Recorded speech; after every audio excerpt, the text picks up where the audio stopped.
Amém. Quem achou, diga amém. Amém. Quem não achou, diga misericórdia.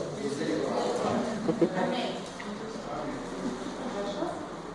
Atos 9, a partir do versículo 1, diz assim: Saulo, respirando ainda ameaças e morte contra os discípulos do Senhor, dirigiu-se ao sumo sacerdote e lhe pediu cartas para as sinagogas de Damasco, a fim de que, caso achasse alguns que eram do caminho, assim homens como mulheres, os levasse presos para Jerusalém. Seguindo ele estrada fora, ao aproximar-se de Damasco, subitamente uma luz do céu brilhou ao seu redor, e caindo por terra, ouviu uma voz que lhe dizia: Saulo, Saulo, por que me persegues? Ele perguntou: quem és tu, Senhor? E a resposta foi: eu sou Jesus, a quem tu persegues. Mas levanta-te e entra na cidade, onde te dirão o que te convém fazer. Os seus companheiros de viagem pararam emudecidos, ouvindo a voz, não vendo contudo ninguém. Então se levantou Saulo da terra, e abrindo os olhos, nada podia ver. E guiando-o pela mão, levaram-no para Damasco. Esteve 3 dias sem ver, durante os quais nada comeu, nem bebeu. Até aqui, amém? Amém. Feche os seus olhos. Senhor meu Deus, sobre nós, unção, Senhor, da tua graça, do teu perdão, das tuas misericórdias. Que o Senhor possa falar ao coração de cada um que entrou aqui, Senhor, esta noite, buscando algo do Senhor, algo direto do teu trono. Que o Senhor possa usar a minha vida, Senhor, como um canal de bênção para a tua igreja. Senhor, se algo em mim me impeça, Senhor, que o Senhor possa me perdoar, Senhor, que o Senhor possa levar os meus pensamentos cativos a Ti. Eu me consagro, Senhor, no Teu altar nesta noite, que o Senhor possa me usar com poder e grande glória. É o que eu Te peço, Pai, em nome de Jesus Cristo. Amém. Amém. Glória a Deus. Amém? Amém. Falamos aqui de Paulo, o apóstolo Paulo, que até então, onde nós lemos aqui, ele era chamado de Saulo de Tarso. E nós vemos aqui que Saulo, ele era um perseguidor dos cristãos. Por causa do seu zelo religioso, ele não aceitava a palavra de Jesus. Paulo, por causa daquilo que ele conhecia de Deus, por causa do seu poder, por causa da sua posição, ele não aceitava. Ele via o cristianismo, ele via os cristãos como um povo rebelde, que pregava a palavra para trazer confusão, para trazer desordem. Quantas vezes você se pegou lutando contra aquilo que é a vontade de Deus, pedindo ajuda a qualquer um, exceto a Deus? Quantas vezes você não passou por um problema, e aquele problema estava te afligindo, estava te entristecendo, e você se abriu para a pessoa errada, e depois se arrependeu? Quantas vezes você não passou por situações que você abriu o seu coração, derramou o seu coração para alguém que você confiava, e essa pessoa depois expôs a tua vida, e você passou por situações delicadas e difíceis por causa disso? Por quê? Porque você acreditou naquilo que estava na tua mente. Quantas vezes buscamos socorro em pessoas e não buscamos a Deus? Paulo achou difícil aceitar o fato de que precisaria de ajuda.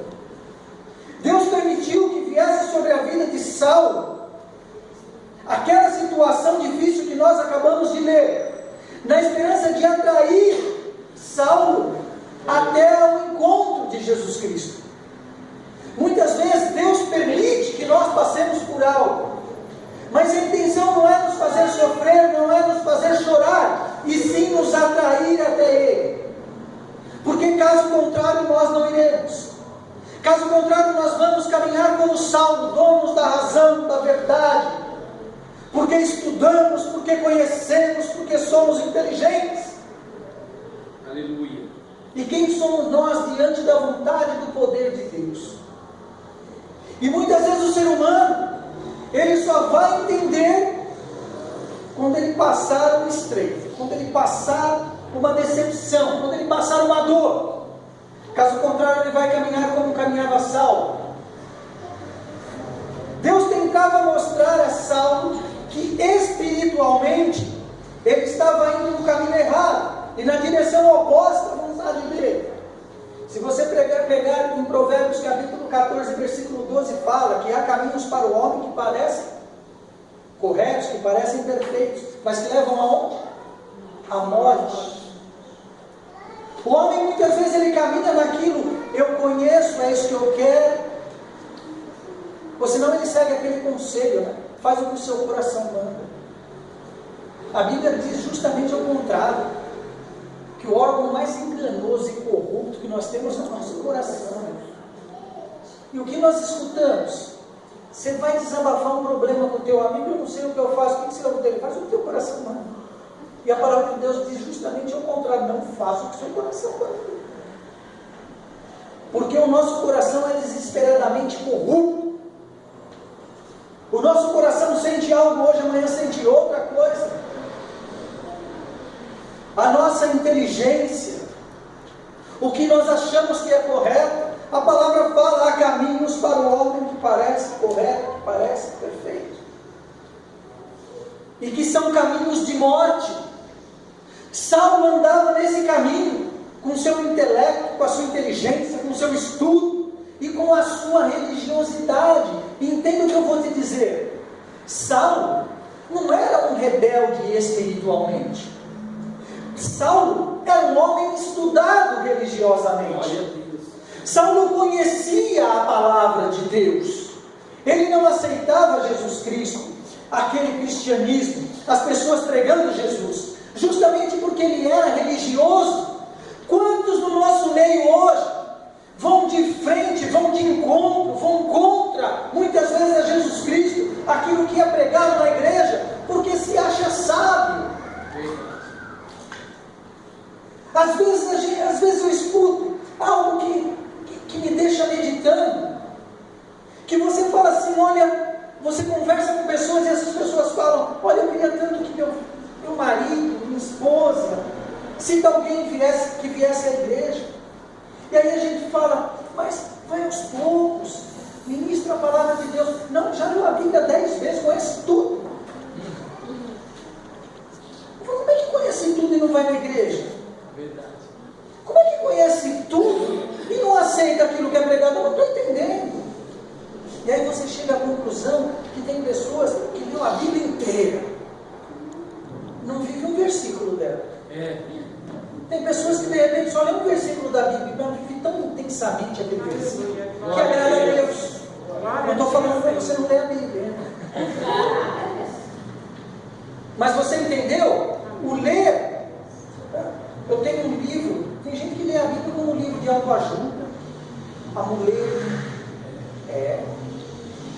Tem gente que a Bíblia está no Salmo 91, a Bíblia está até amarela na casa, porque o que fica aberto lá. Só lê a Bíblia.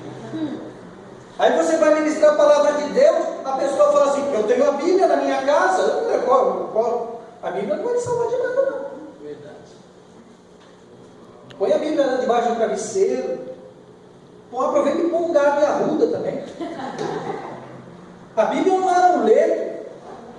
Se você não abrir a Bíblia, não pedir a revelação de Deus, não pedir para o Espírito Santo dizer ao teu coração o que ele deseja, não vai servir de nada. Você está entendendo aquilo que eu estou querendo dizer, de jeito que Saulo caminhava? Ele insistia em fazer as coisas ao seu modo. Eu não vou perguntar quantas vezes você quebrou a cara tentando fazer as coisas ao seu modo. Porque uma vez eu me perguntei, eu tive que fazer uma lista enorme. Porque nós nos colocamos debaixo de uma razão. Afinal de contas, nós temos inteligência. Nós estudamos. Tem gente, eu escuto até hoje, com essa coisa de Facebook, você se comunica muito, né? E as pessoas falam assim, agora tem uma moda agora de pessoas pregando no Facebook que não precisa ir à igreja. Você lê a sua Bíblia e ora em casa e está tudo certo. Eu quero ver alguém fora da igreja que tenha rotina de ler a Bíblia e orar. Me apresente. É a mesma coisa que você pegar um carvãozinho ali, tirar da churrasqueira e deixar ele meia hora fora, ele apaga. É verdade. Se você não tiver no mover, se você não estiver na casa de Deus, porque é na casa de Deus que Ele ordena. Aleluia. Glória a Deus, aleluia. A palavra do Senhor falou assim: Pedro, sobre ti edificarei a minha igreja. Amém? Amém. As portas do inferno não prevalecerão contra a vida do pastor Júnior. As portas do inferno não prevalecerão contra a igreja. Fica fora da igreja. Caminha fora. Glória a Deus. E as pessoas estão falando, não precisa. Eu li outro dia uma pessoa falando assim: aqueles que andam na igreja são fracos, dependentes, precisam se sujeitar a homens que têm que dirigir a vida deles. São pessoas fracas. Aí você lê a Bíblia, aí você fala, nos últimos tempos, o amor de muitos se esfriará. Mente estagnada. Eu não sei o que seria da minha vida fora da igreja. Eita Deus, aleluia, Jesus. Somos imperfeitos, temos os nossos defeitos. Não é dizer que quem está aqui no altar, está aqui no altar é perfeição. Não. Pelo contrário, Cada dia que nós estamos aqui, nós temos que buscar mais, e nos consertar mais, aleluia, Jesus. E nos humilhar mais diante de Glória Deus, a Deus, aleluia. e reconhecer mais os nossos erros, Eita Deus, é verdade. e nos desmanchar mais na presença Glória a de Deus. Aquele que sobe aqui, e cada vez que ele sobe, quanto mais o tempo passa, mais ele acha que sabe, mais ele está aprendendo, mais ele está ficando forte, e ele está um passo de cair. Agora, quanto mais o tempo passa aqui em cima, e mais ele entende que tem que se desmanchar. Glória a Deus.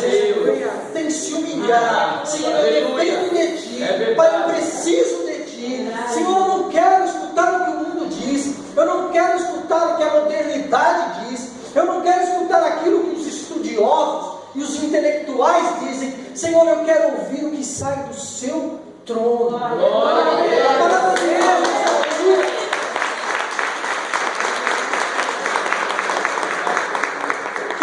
Preste atenção no que você tem dado ouvido.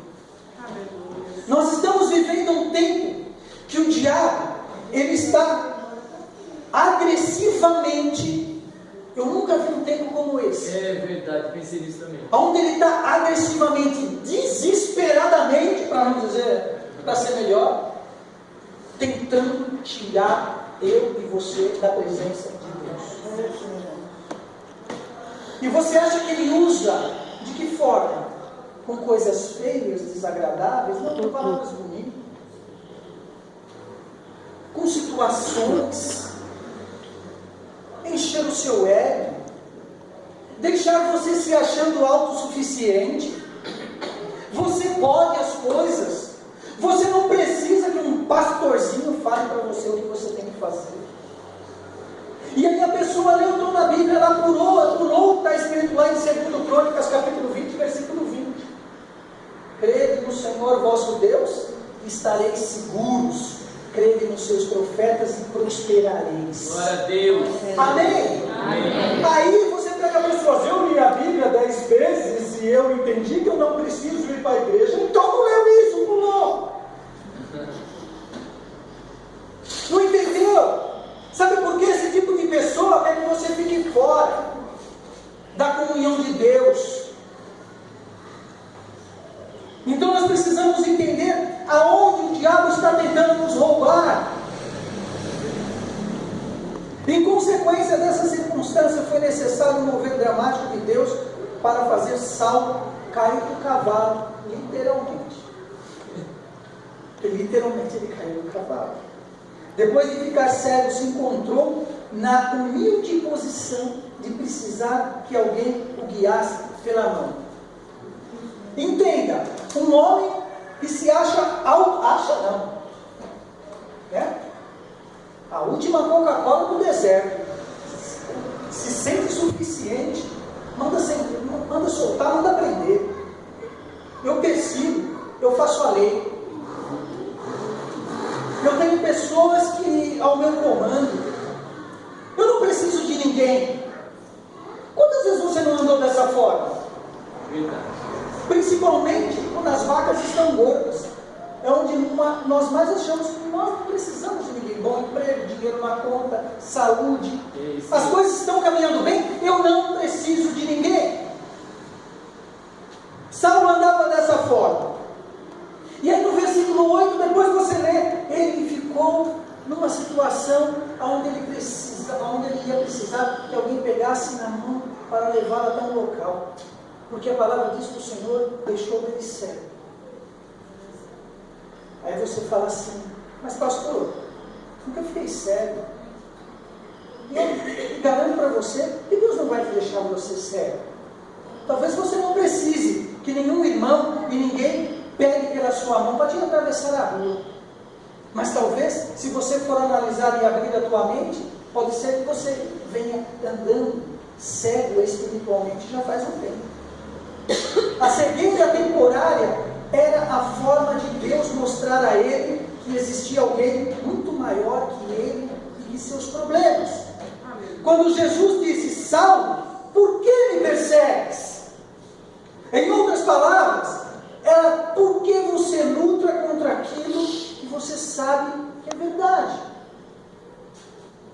Porque se você ler, Paulo conhecia. Paulo era religioso. Ele conhecia as leis. Quantas vezes aquilo que eu estou dizendo, pessoas que leem, pessoas que estudam, pessoas que caminharam na igreja, ouviram, foram ministrados, não só pelos sacerdotes, mas foram ministrados pelo próprio Espírito Santo. E as pessoas hoje estão fora da igreja. E você não consegue trazer uma palavra para que você traga essas pessoas de volta para a igreja. Sabe por quê? Porque você é incapaz. Às vezes as pessoas me procuram e falam, pastor, meu marido não vem mais, meu filho não vem mais, vinha, dava uma bênção, não vem mais, o que eu faço? Eu falo, ora. Porque você não vai encontrar uma palavra para trazer quem está fora de volta. Sabe por quê? Porque essa palavra não existe. Aí você fala, não existe? Não, porque aquela pessoa que está fora já conhece qual é a palavra.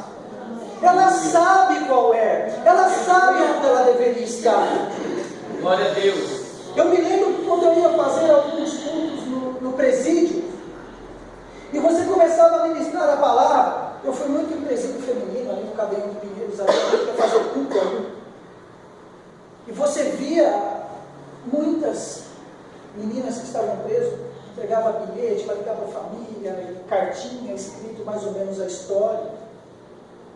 Filhas de pastores, jovens criados dentro da igreja. Faltou palavra?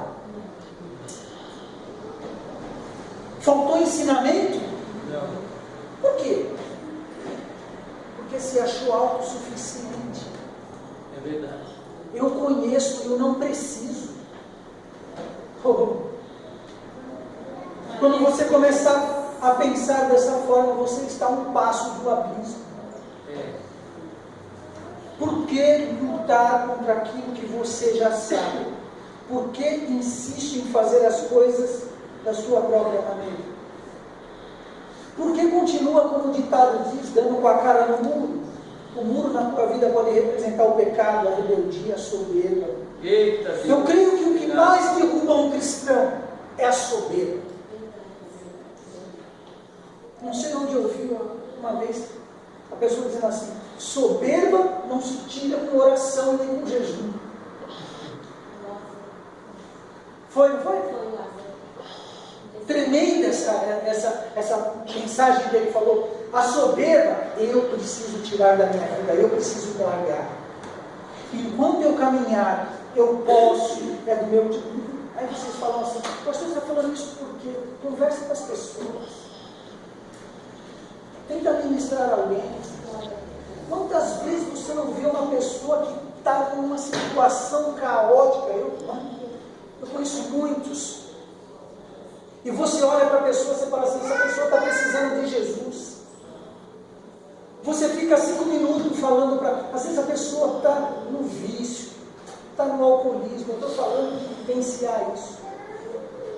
Aí você vai, e você quer conversar, e você quer dar uma palavra. Olha, eu vou na igreja, Deus tem uma palavra para você. Passa 5 minutos, essa pessoa está pregando para você. Outro dia eu estava ministrando a vida de um amigo meu que estava sentado na guia. E eu sentei lá com ele. E ele estava chorando. Filho não queria saber mais da vida, por causa dos vícios dele, abandonado por todo mundo, largado. Aí eu sentei lá do lado, vamos conversar. Olha, eu vou na igreja e tal, para resumir a história. Passou 5 minutos, ele estava abraçado comigo e falou, realmente você tem que ir para a igreja, é muito bom para você. Funcionou, não entendeu mais nada. Sabe o que está encrostado nele? E ele não viu? A soberba. Ele estava sentado literalmente na sarjeta, numa situação caótica, mas o diabo não permite que ele enxergue. Eu sentei ali para conversar com ele, passou 5 minutos, ele estava